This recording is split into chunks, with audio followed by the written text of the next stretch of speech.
They said it was a foolish decision. The man who built a fried chicken empire worth millions, a man who had everything, decided to risk it all on a patch of dead land in Texas. But what if that wasn't the whole story? What if the real journey, the real reason he left a world of luxury behind, was driven by a secret truth that few ever knew? David Bamberger's life didn't start with mansions or corporate jets. His first home was in rural Ohio, a place where poverty was a daily reality. Growing up amongst the Amish, he learned a different kind of work ethic, a quiet resilience forged not by ambition, but by necessity. He often spoke of his mother, but the full picture was far more complex. She didn't just teach him to love nature. She taught him to survive. Every penny was hard-earned. Every scrap of food was a victory. This early life didn't just give him a respect for the land. It gave him an almost obsessive need to control it, to fix what was broken, and to prove his own worth in the face of immense struggle. He was driven, yes, but not in the way people thought. He was driven by a burning desire to escape the past and never look back. He tried his hand at selling vacuum cleaners door-to-door, a grueling, thankless job that hardened him. He got into fast food, not as a passion, but as a ruthless way to climb out of the life he was born into. It was a means to an end. But the vacuum cleaners, the fast food, these were just stepping stones. He was always looking for something more, something that could satisfy a hunger that money couldn't fill. The story of Church's Fried Chicken is often told as a classic American success tale, but what's left out is the brutal reality of building it. This wasn't a friendly partnership, it was a high-stakes battle. Bamberger and his co-founder were relentless, expanding at a pace that seemed impossible. They fought tooth and nail against competitors, cutting corners and taking risks that would make most modern executives flinch. The business wasn't about fried chicken, it was about profit, and they were experts at wringing every last cent from it. The pressure was immense, a constant, crushing weight that forced him to become a different kind of person. He was a shark in a world of sharks. And while he was successful beyond his wildest dreams, that success came at a price. He was making millions, but the isolation and loneliness were eating away at him. He was a king in a kingdom he didn't even want, surrounded by people who only saw his wealth. It was a lonely life, and the emptiness began to feel heavier than the poverty he'd escaped. He had to get out, but he couldn't just walk away. The escape had to be as grand and as audacious as the empire he built. So he made the unthinkable decision. He sold his share of the company, cashing out and leaving the fast food world behind for good. But instead of retiring to a life of leisure, he began a new, bizarre quest. He set out to find the worst piece of land in the Texas Hill Country. The public narrative frames this as a noble, altruistic act, but the truth was more complex. This wasn't just a philanthropic mission. It was a personal atonement.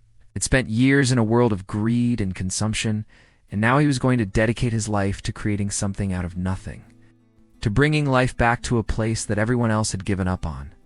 He wasn't just buying land. He was buying a second chance. He was looking for a fresh start, a way to make amends with the natural world he'd been so far removed from for so long. He knew his reputation was that of a ruthless businessman, and this was his way of changing the narrative, of proving to himself, and perhaps to the world, that he was more than just a man who sold chicken. But what he found was far worse than he had ever imagined. When he arrived at the ranch, it wasn't just bad, it was a dead zone. Land was choked with dense cedar, so thick you couldn't even see the sky. There was no grass, only dust and rock. Locals told him he was crazy, that the land was cursed and would never hold water. He had 7 deep wells drilled, some as deep as 500 feet, and every single one came up dry.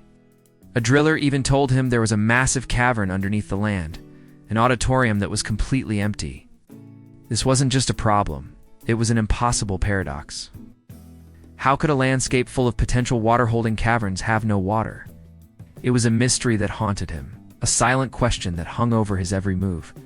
This wasn't a simple restoration project anymore. It was a war against an unyielding desert. He was faced with the ultimate challenge, a test of will and intellect that seemed to have no solution, and what he discovered would shock everyone. He began to notice something that the other ranchers and land experts had missed. It wasn't about drilling deeper.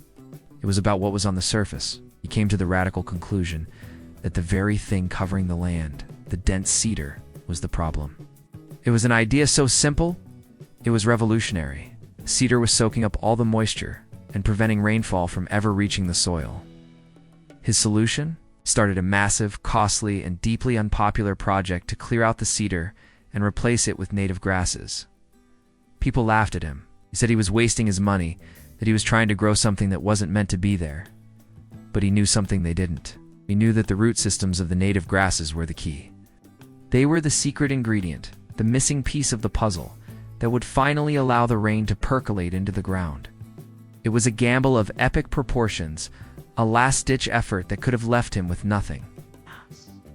But what happened next was nothing short of a miracle. After 2.5 long years of painstaking work, the impossible happened. A single spring, a trickle of life, emerged from the barren rock. Then another appeared. Soon, there were 11 springs flowing on the ranch. The aquifers were full, and the water, which had been trapped beneath the ground for decades, was finally bursting forth. The dead zone was coming back to life. The lesson was profound in its simplicity. Sometimes the greatest solution isn't to fight nature, but to work with it. The secret to restoring a landscape was not a multi-million-dollar government project, but something as humble as a patch of grass. This wasn't just a win for the environment. It was a personal victory for a man who was once defined by consumption and now found his purpose in creation. But the story of the ranch and of David Bamberger himself still had one final, profound mystery to reveal. The word Selah, as he explained, means to stop, pause, and reflect. It's a powerful word, one that seems at odds with a man who spent his life moving at a breakneck pace. But it was the key to understanding his journey. It wasn't just about restoring land. It was about finding his own place in the world. He gave the ranch to a foundation to ensure it would be protected forever. On the surface, it seems like the ultimate selfless act. But was it also a way to secure his legacy, to ensure his story was told exactly as he wanted it? Was this his final, masterful business move? A way to guarantee that his life's work would be seen as a triumph of conservation, rather than just another chapter in a long life of ruthless ambition? We may never know for sure. What we do know is that a man who was once known for his ruthlessness created a sanctuary of peace and undoing. So taught us that the most valuable things in life are unbuilt, but are allowed to grow.